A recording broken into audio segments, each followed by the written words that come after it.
right, finish line ready, starting line ready on the green flag. Brandon on the inside, John Michael on the outside. John Michael, quick lead. John Michael moving his way to the inside into that first turn.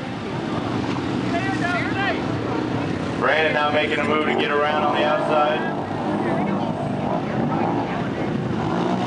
Side by side after the first turn, John Michael working the inside part of the track.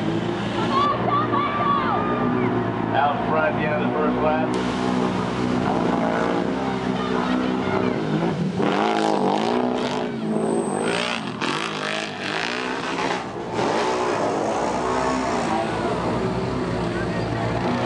John Michael Jensen still out front with Southern Extreme Mud Racing. Brandon beside with Palmetto Mudding. Brandon right on his back bumper as they come in the final turn. John Michael fighting to keep the bike upright, and he does. John Michael now on the outside, followed by Brandon. Brandon making a big move. On the outside, who's it going to be?